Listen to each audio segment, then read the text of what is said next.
At the age of 92, I am proud to be able to look back over my life. I can remember situations way back. St. Simon's Episcopal Church, 22nd and Reed, Philadelphia, Pennsylvania. My troop was 181. My scoutmaster was Mr. Morgan, and he was present all the time, encouraged us whatever activity we wanted to go into as far as scouting was concerned. I achieved my Eagle Scout in 1927. I was proud to wear the Boy Scout uniform because just being part of that organization meant so much to me. My early career as a Boy Scout and going camping and learning a little bit of self-confidence in what you could do. And, sometimes getting lost and the usual things boys do. All these things helped build up a character in myself that allowed me to handle crises.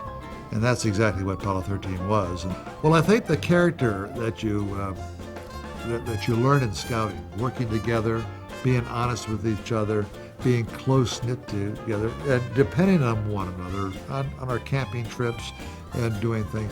All these things build character into a young man that he takes with him into adulthood and makes him a much better citizen. And that's why Scouting to me has always been an organization I've always wanted to help. I think is one of the best youth organizations that we could have in this country.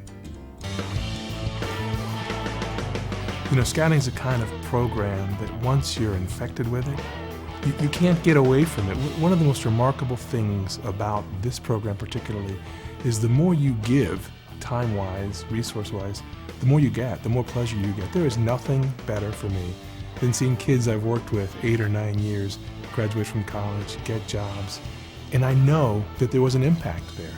And it's a debt that I owe to the Scoutmasters who worked with me. I had some great leaders as a kid. And you know what? They took time away from their families and they took time away from their jobs to make sure I felt comfortable growing up, to make sure I set my goals, I hit my priorities, and I did what I needed to do to grow into a man. The venturing program was very appealing to us because of the high adventure aspect. It was rock climbing and backpacking and things that we had always wanted to do but hadn't had the opportunity to. Our crew is incredibly fortunate for having supportive advisors who have been with us since our chartering, and they do it because they have fun. We have a great time and we know they're having a great time. Their role is specifically an advisor role, and their job's basically to sit back and make sure that we're doing what we want to do, but doing it safely. Throughout the years, from generation to generation, the Scout leader has been at the heart of the Scouting movement, preparing young people to meet challenges, to maintain values, to make the right choices in life, to be leaders themselves. And just as important, helping young people have fun. This training program is designed to give you, the new Scout leader, many additional resources beyond fast start, position-specific and/or basic training. You're about to embark on one of the most engaging and rewarding experiences of your life. So welcome, and thank you for volunteering to be part of the great tradition that is the Boy Scouts of America. After completing this section, you will be able to identify the founder of Scouting, name the founder of the Boy Scouts of America, and cite various elements of Scouting. Scouting began in 1900 when British General Robert Baden-Powell, a returning hero from the wars in South Africa, decided to focus his skills on helping the youth of his homeland. He began teaching boys from industrial urban London how to be self-sufficient in the wilds of an English Channel island.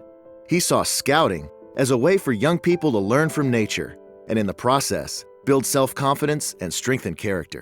In 1908, Lord Baden-Powell published his original manual entitled Scouting for Boys, and soon the concept of Scouting began to spread around the world. The birth of Scouting in America came in 1910.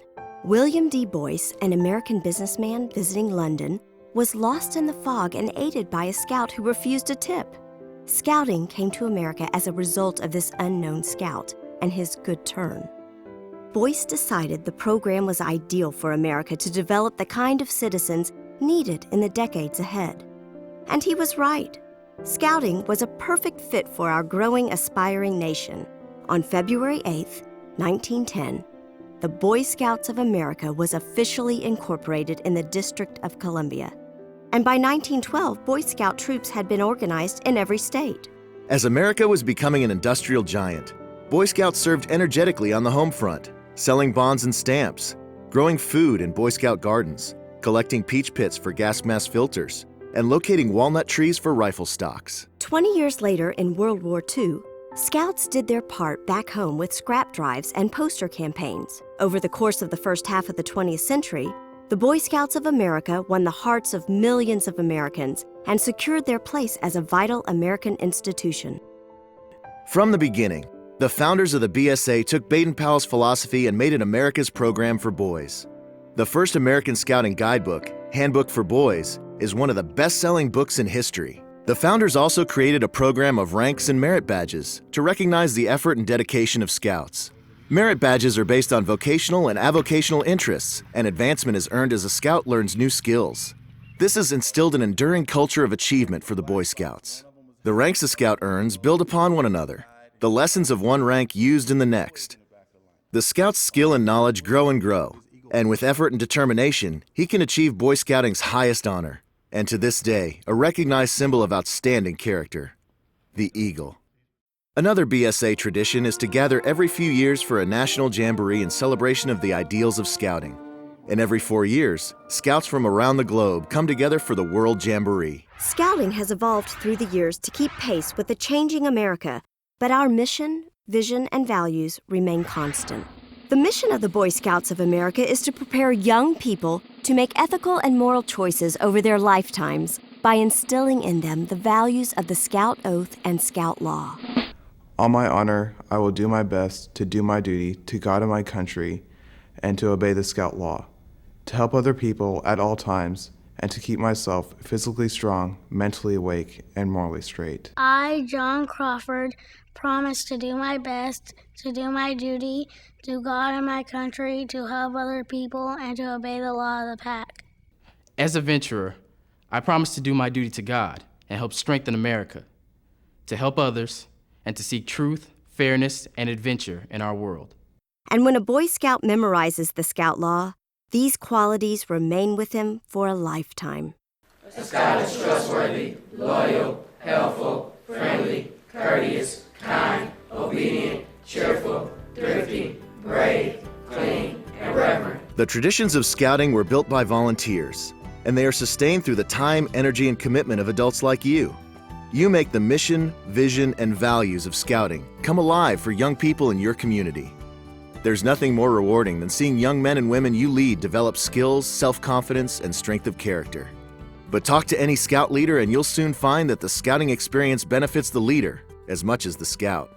Scouting is for a family, and you do it because you care what kind of future you want your children to have. It makes me a more energetic person. It really makes me as an adult think about my image as a person. I love it. I love watching kids mature, and I love watching kids step up and become leaders. A little tiger cub will pull on his mom's coat and say, "There she is. That's my leader," and come up and grab me around the knees. I mean, that melts my heart, and I get something from that.